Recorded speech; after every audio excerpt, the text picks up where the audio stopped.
Los duros años 30 en los Estados Unidos son uno de los pasajes más controversiales de la historia moderna.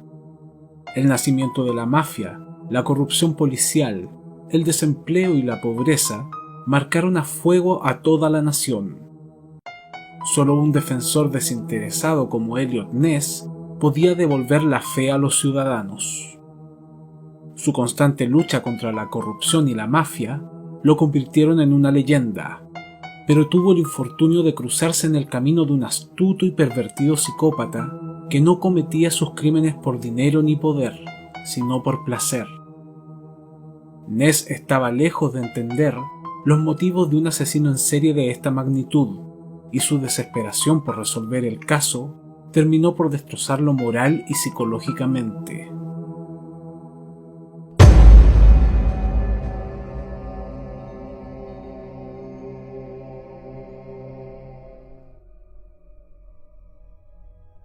La Gran Depresión, una crisis financiera que comenzó en 1929 y se prolongó durante la década de 1930, golpeó fuertemente a los Estados Unidos.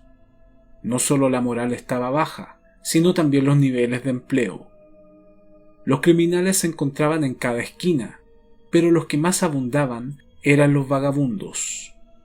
Hombres con historias familiares inconclusas, contando sus penurias en los callejones húmedos y pestilentes de Cleveland, al borde de una fogata improvisada, abrigándose con tapas de cartón o bien escondiéndose en los vagones de los trenes que circundaban la zona de Kingsbury Run. El escenario parecía propicio para todo tipo de ladrones u homicidas, pero aún así la policía no estaba lista para lo que se les venía encima. En 1934, se encontró la parte superior del torso desnudo y mutilado de una mujer no identificada, a la cual además le faltaba la cabeza. El cadáver mostraba señales de haber sido conservado durante algún tiempo en cal viva o quemada con alguna sustancia. Días después, aparecería la parte baja del abdomen, cercenada a la altura de las rodillas. La data del cuerpo parecía de unos 3 o 4 meses. A pesar del espanto que provocó el descubrimiento, no pasó a ser más que un macabro crimen, intrascendente a esas alturas, en donde los asesinatos de la mafia concentraban el interés popular y acaparaban las primeras planas de los periódicos. No fue hasta el 23 de septiembre de 1935 que el caso tomó notoriedad. 2 niños jugaban cerca de una pendiente llamada Jackass Hill hasta que en el fondo de esta divisaron algo extraño. Decidieron bajar a investigar y fue entonces cuando encontraron un cadáver sin su cabeza y en avanzado estado de putrefacción. Cuando llegó la policía, no se toparon con uno, sino 2 cuerpos decapitados. Los cadáveres estaban sobre la hierba, desnudos, aunque uno de ellos llevaba puestos unos calcetines negros. Las cabezas aparecerían enterradas por separado, y cerca de una de estas se encontraron los penes cercenados de ambos cuerpos. Los investigadores notaron que no había mucha sangre. Los cuerpos parecían haber sido lavados y drenados para borrar cualquier evidencia. Uno de los cadáveres había sido parcialmente quemado con alguna suerte de ácido o aceite corrosivo. Además de estar decapitado, se le había extraído el pene y uno de los testículos. Tenía entre 40 y 45 años de edad y llevaba unos 10 días descomponiéndose. Los exámenes forenses concluyeron que la víctima fue decapitada mientras se encontraba con vida, un dato que dejó desconcertados a los investigadores. El segundo cuerpo hallado ese día parecía llevar menos tiempo en el lugar. Tras ser analizado, se descubrió que los músculos del cuello estaban tensionados, lo que indicaba que también había sido decapitado vivo y consciente, aparentemente con un cuchillo. Ambos cadáveres tenían marcas de atadura en las muñecas, lo que indicaba que habrían sido inmovilizados antes de ser decapitados. Hasta ese momento, este hallazgo no se había relacionado a los restos femeninos encontrados a orillas del lago un año antes, los cuales también parecían haber sido preservados en alguna extraña sustancia que dejaba la piel dura y quemada. Con los años, El primer caso sería recordado como el de la Dama del Lago o la Víctima Cero, pues la policía siempre se negó a vincularlo con el asesino del torso. Uno de los cuerpos fue identificado como el de Edward Andrassy, un atractivo joven de 28 años, pero de muy mala fama. Andrassy solía meterse en demasiados líos. Se juntaba con amigos de dudosa reputación en barrios conflictivos y peligrosos. Le gustaba intoxicarse, beber y tener problemas con la policía. Durante los últimos meses que se le vio con vida, aseguraba haber apuñalado a un italiano y que la mafia lo estaba buscando para ajustar cuentas. Su propia madre declararía haber presenciado las amenazas de un hombre que prometió matarlo por haberse acostado con su esposa. Andrassy era un hombre al cual muchos querían ver muerto, pero esto parecía ir mucho más allá de un simple ajuste de cuentas. La policía trazó un mapa de su desaparición, pero la huella se perdía en cierto punto y no serviría de mucho a la investigación. Una de las primeras declaraciones aseguraba que ambos hombres, las víctimas, debían de conocerse. La policía suponía que ambos habían sido secuestrados a punta de pistola y eventualmente asesinados, aunque en distintas fechas. Después, el asesino los habría sumergido en algún tipo de aceite corrosivo o cal. Posteriormente, los cadáveres fueron lavados y trasladados a Jackass Hill, en donde el criminal enterró las cabezas, cortó sus penes y dejó un balde con sangre coagulada y algunos cabellos de las víctimas. La historia parecía coherente hasta la parte del secuestro. El resto de la conjetura no parecía tener sentido alguno. En 1935 toma el poder de la alcaldía de la ciudad de Cleveland el republicano Harold Burton. Con la promesa de combatir la corrupción y el crimen, nombra al joven Eliot Ness como director de seguridad pública. Ness ya había tenido un éxito rotundo al limpiar las calles de Chicago de mafiosos, tahúres y criminales, incluido el mismísimo Al Capone, también conocido como Cara Cortada, posiblemente uno de los gángsters más famosos de la historia. La fama de Eliot Ness lo precedía, pero como hizo su labor de forma tan exitosa, quedó desempleado.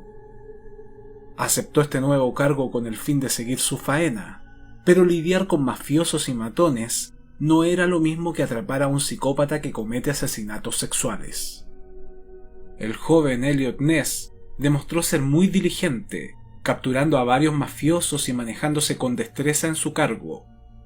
Pero a los pocos meses de su nombramiento, aparecería un nuevo cuerpo salvajemente desmembrado, el 26 de enero de 1936. Los restos fueron hallados dentro de una cesta, cubiertos con papel de diario. Algunos testigos lo habían confundido con chuletas de cerdo, pues estaba cerca de una carnicería, en medio de la nieve. Era el cuerpo de una mujer, sin embargo, la cabeza nunca pudo ser encontrada. Gracias a las huellas dactilares, se reconoció el cuerpo como el de Florence Polillo, una mujer de 42 años que tenía registro de arresto por haber ejercido la prostitución en Chicago varios años antes. Otras partes del cuerpo de Florence, a excepción de la cabeza, fueron halladas detrás de una casa abandonada. Los músculos del cuello mostraban nuevamente que la mujer había sido decapitada mientras estaba viva y consciente. Días después, dos niños que se encontraban pescando en las orillas del río Kingsbury Run encontraron un pantalón que envolvía una cabeza humana. Ambos chicos, horrorizados, avisaron a sus padres y estos a la policía. Al día siguiente, el cuerpo desnudo del hombre aparecía casi enfrente del departamento de policía de ferrocarriles. Era evidente que el asesino estaba burlándose de las autoridades, que poco y nada podían hacer ante el desconcertante actuar del criminal. El cadáver de la última víctima, un hombre joven, no mostraba señales de descomposición. Lucía afeitado, bien alimentado, y tenía varios tatuajes que hicieron suponer que había sido marino. También se encontró su ropa cerca del lugar, y parecía casi nueva. A pesar de que se difundieron fotografías, se señalaron los tatuajes en un diagrama, e incluso se realizó una réplica de su rostro en cartón, como una suerte de máscara, nadie pudo reconocerlo, y fue bautizado en los anales del crimen como Tattooed Man. El cuerpo, al igual que los anteriores, había sido lavado y desangrado, sin dejar huellas. Cuando la autopsia reveló que el hombre había sido decapitado en vida, la prensa dio el grito de alerta. Un asesino en serie rondaba Kingsbury Run y no tenía un perfil de víctima particular. Hombres y mujeres corrían peligro. El asesino no tenía predilección por nadie y sus crímenes iban en aumento. Eliot Ness tuvo que intervenir en el caso, aunque a regañadientes, pues no se sentía cómodo persiguiendo a un asesino de estas características. Además, tras el último hallazgo, la ciudad de Cleveland entró en un estado de paranoia total. ¿Sería capaz el legendario Ness de detener a este monstruo? Los periódicos ya lo habían bautizado como el asesino del torso o el carnicero loco, pues amputaba cabezas, piernas y brazos de sus víctimas. Lo cierto es que a los hombres los decapitaba, cortaba sus penes y dejaba sus cuerpos sin otras mutilaciones. En cambio, a las mujeres, además de decapitarlas, las cortaba literalmente en pedazos. Brazos, piernas, manos, todo quedaba diseminado. Mientras Ness discutía con especialistas para verificar si efectivamente se trataba del mismo asesino, David Coles, jefe del laboratorio de delincuencia, le aseguró a Ness que no entendía por qué el homicida desmembraba de forma distinta a hombres y mujeres, pero que sin duda se trataba del mismo asesino, y no dos como se había empezado a barajar. Por su lado, Ness no quería involucrarse en la cacería de un criminal desquiciado que eliminaba a personas desconocidas. Él quería limpiar las calles de la corrupción y la mafia, pero las órdenes de sus superiores eran claras.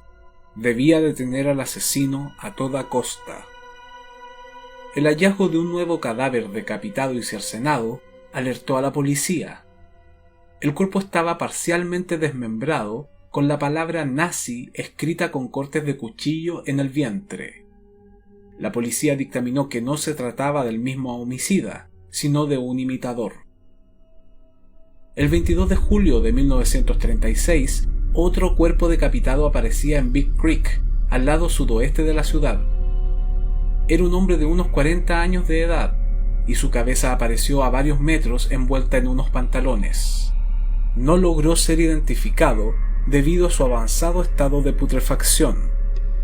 Durante los peritajes, los especialistas descubrieron que el sujeto había sido decapitado en ese mismo lugar, mientras aún se encontraba con vida.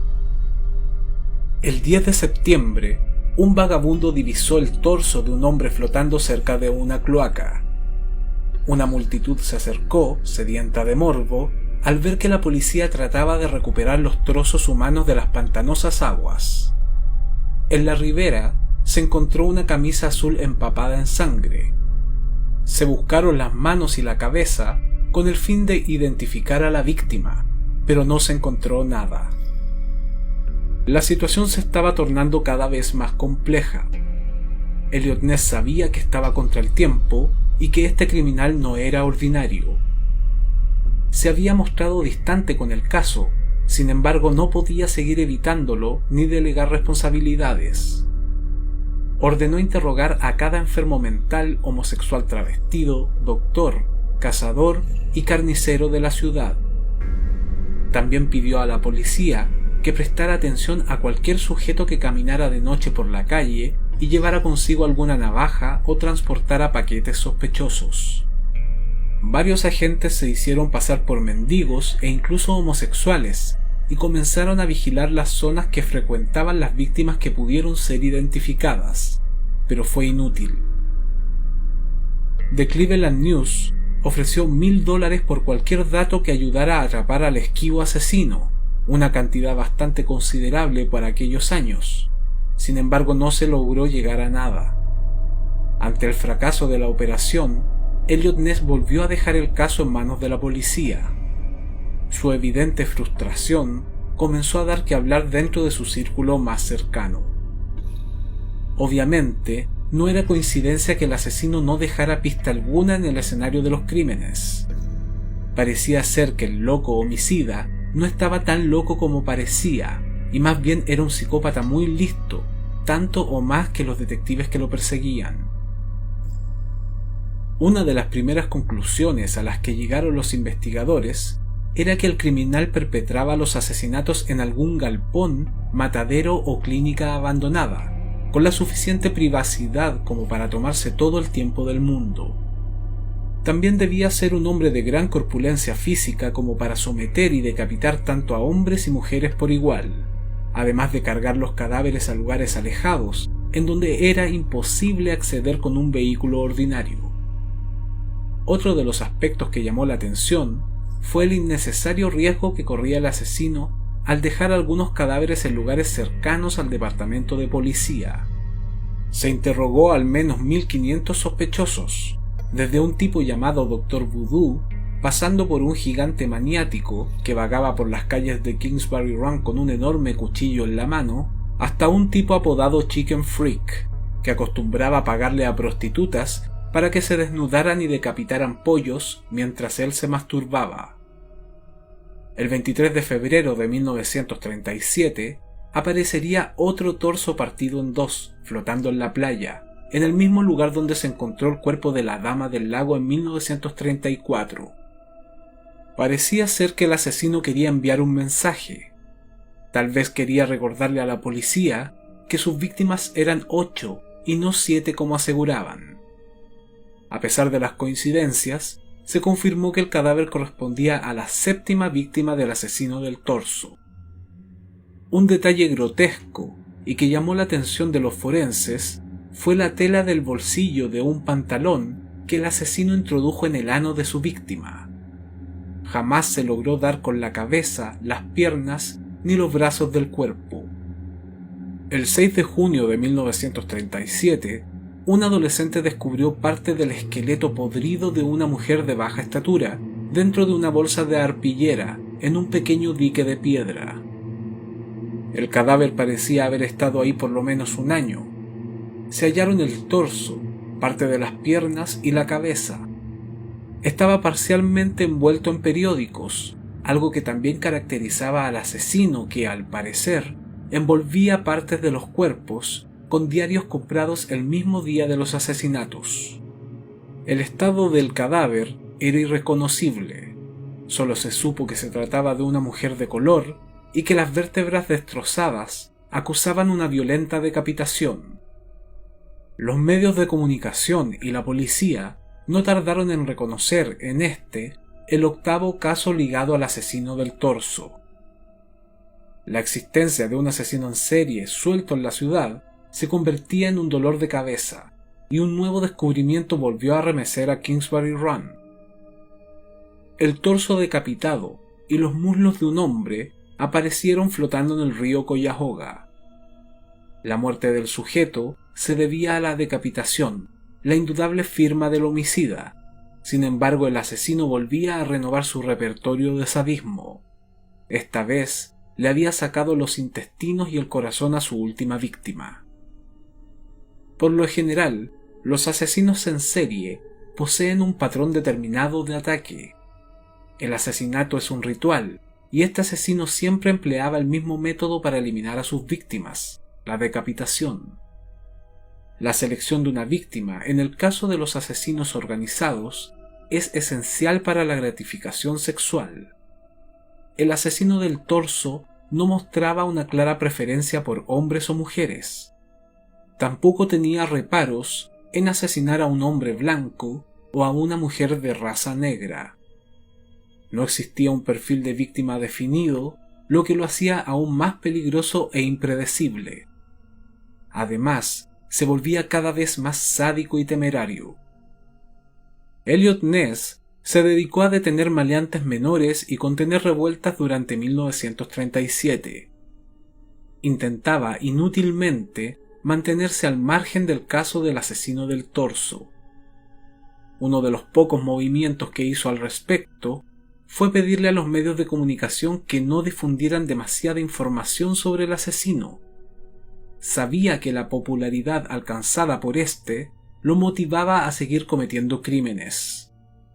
También sabía que quizá, al ver que no llamaba la atención de los medios de comunicación y la policía, el homicida sería más osado la próxima vez, y ese sería el momento para atraparlo.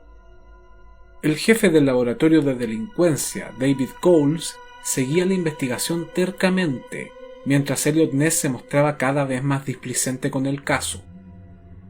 Coles era muy tenaz.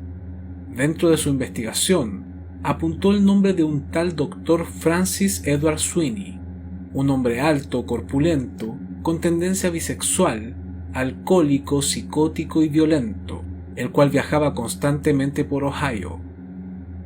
Sweeney había tenido una triste infancia. Sus padres habían muerto cuando él era muy pequeño, pero eso no le impidió terminar sus estudios y graduarse como cirujano. Se casó formando una bella familia y tuvo 2 hijos. Fue médico en la Primera Guerra Mundial, en donde realizaba amputaciones y operaciones en pleno campo de batalla. Con el tiempo, la presión, el exceso de trabajo y una tendencia hereditaria hacia el alcoholismo comenzaron a mermar su estabilidad. Había dejado de ser el sujeto amable que todos conocían. Su alcoholismo lo había consumido, y en 2 años su matrimonio se desvaneció debido a su constante estado de embriaguez y abuso sexual para con su propia esposa. La separación coincide exactamente con la aparición de la Dama del Lago, lo cual no fue un detalle menor a la hora en que Coles comenzó a perfilar a su sospechoso. También consiguió un parte médico de la Primera Guerra Mundial, en donde se daba cuenta de una grave lesión en la cabeza que Sweeney había sufrido en una batalla. Coles había investigado la infancia de Sweeney y descubrió que durante su niñez solía recorrer los caminos y quebradas de Kingsbury Run. También supuso que por su profesión, descuartizar un cuerpo no representaba un mayor inconveniente. Su tendencia bisexual podría explicar que las víctimas fueran hombres y mujeres. Además, era un hombre de gran envergadura, por lo que podría haber transportado los cuerpos por lugares poco accesibles. David Coles decidió elaborar un plan de seguimiento sobre el Dr. Sweeney. Esta labor sería llevada a cabo por el joven policía Thomas Wallen. Sin embargo, Sweeney lo descubrió de inmediato. El hombre era brillante y hacía gala de un sentido del humor muy retorcido. Se burlaba constantemente de Wallen, el cual debía seguirlo sin importar qué ocurriese. En una ocasión, Wallen siguió a Sweeney hasta un lúgubre bar, en donde solo asistían delincuentes de raza negra. Ambos estaban sentados en los extremos del mesón, siendo escrutados con recelo. Wallen estaba muy nervioso, mientras Sweeney se limitaba a observarlo y mandarle jarrones de cerveza con el mesero. El homicida volvía a aparecer en primera plana tras el hallazgo de otro cuerpo desmembrado dentro de un saco. El cadáver pertenecía a una mujer, posiblemente prostituta. No se encontraron las manos, ni tampoco la cabeza.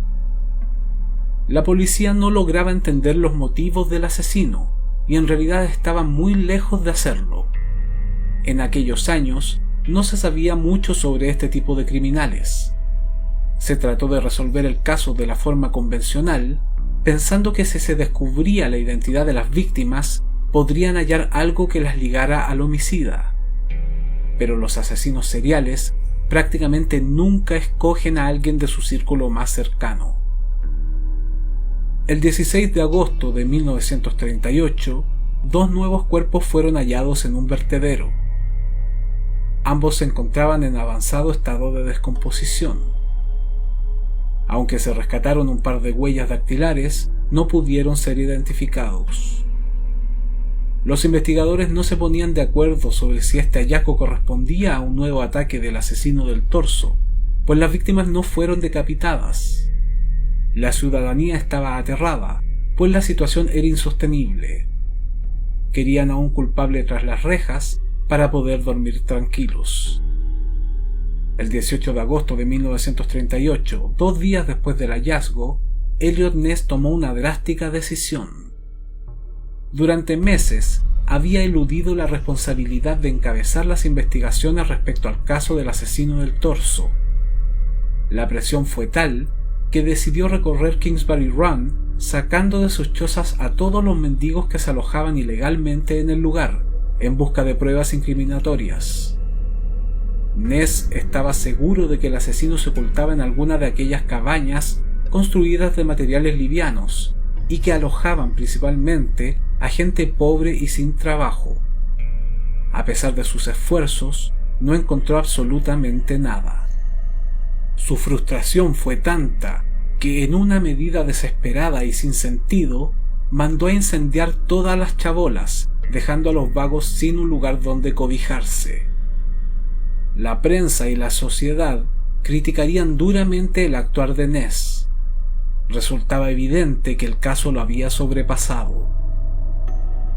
En su abatida búsqueda, decidió acudir a su último estandarte, David Coles. Coles no solo había seguido de cerca el caso, sino que incluso tenía a su propio sospechoso, el excéntrico Dr. Sweeney. Ness buscó someterlo a un interrogatorio. Sin embargo, uno de los problemas principales era que Sweeney era hermano de un famoso político de la época, por lo que debía actuar con cautela. Curiosamente, el doctor se mostró ansioso de ser interrogado, pero durante las entrevistas se dedicó a burlarse de la situación y nunca fue muy claro en sus respuestas. Es más, trató de amedrentar a Eliot Ness, haciendo comentarios desconcertantes e insinuando sutilmente que él era el asesino del torso. Ness se dio cuenta de que Sweeney era un narcisista e inteligente psicópata, aunque eso no lo hacía responsable de los 12 asesinatos. Años más tarde, le contaría a su mujer que nunca se había asustado tanto al interrogar a un sospechoso. Tras la entrevista con Francis Sweeney, Ness se convenció de que era el asesino, pero no existía ninguna prueba que lo vinculara con el caso. Mientras tanto, el extraño doctor se autoexilió en varias instituciones mentales, a la vez que los problemas con el alcohol y su incipiente esquizofrenia aumentaban.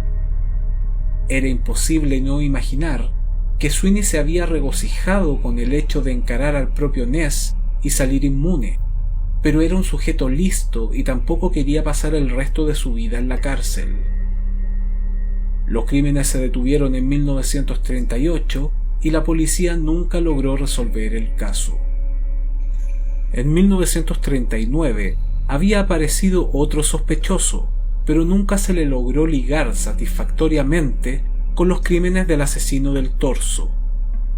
El supuesto homicida, Frank Dolcel, de 52 años, falleció mientras estaba tras las rejas, en misteriosas circunstancias. La prensa y algunas autoridades culpaban a Eliot Ness de la bochornosa investigación. Su carrera ya pendía de un hilo cuando en 1942 sufrió un accidente de coche en el cual supuestamente iba manejando en estado de ebriedad. Aquello terminó de manchar su reputación y se vio obligado a dimitir de su cargo en ese mismo año. Tras marcharse a Washington y trabajar para el gobierno federal, intentó postularse como alcalde de Cleveland en 1947, pero sin éxito. Por su parte, el Dr. Francis Sweeney se dedicó a enviarle burlescas postales a Ness desde el sanatorio donde estaba recluido, las que terminaron por obsesionar al afamado ex policía y sumirlo en una depresión de la que nunca logró sobreponerse. Las cartas se volvían cada vez más amenazadoras y lo acosó a él y a su familia hasta la década de los 50. Eliot Ness falleció el 16 de mayo de 1957 en Pensilvania, a la edad de 54 años a causa de un infarto, poco después de publicar su afamado libro Los Intocables. El médico forense Samuel Gerber, que también investigó los 12 crímenes del asesino del torso, recibió un horrible muñeco de plástico por correo en 1939. Según su opinión, era muy probable que se tratara de otra retorcida broma del psicópata. El enigmático Francis Sweeney fallecería en el Hospital de Veteranos de Dayton el 9 de julio de 1964. Los homicidios siguieron siendo investigados e incluso se les llegó a ligar con el caso de la Dalia Negra en 1947, pero la racha asesina se había detenido en 1938, dejando a 13 víctimas fatales si contamos el caso de la Dama del Lago.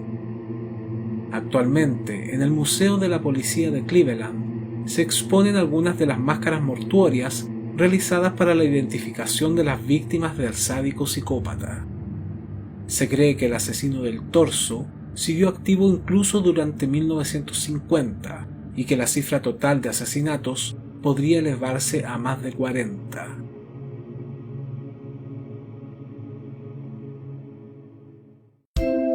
Si este video te gustó, dale like, comenta y suscríbete al canal del Crimen, además de compartirlo en tus redes sociales. Esto me ayudaría mucho para seguir subiendo este tipo de contenido. Recuerda hacer clic en la campanita para recibir un mensaje cada vez que suba un nuevo video. En la descripción te dejo mi blog sobre criminología, en donde encontrarás más de 90 casos similares, y también el link para comprar mi libro Monstruos Humanos, un tomo de 430 páginas en donde ahondo mucho más en el tema de los asesinos seriales. Mi nombre es Álvaro y este es el canal del Crimen.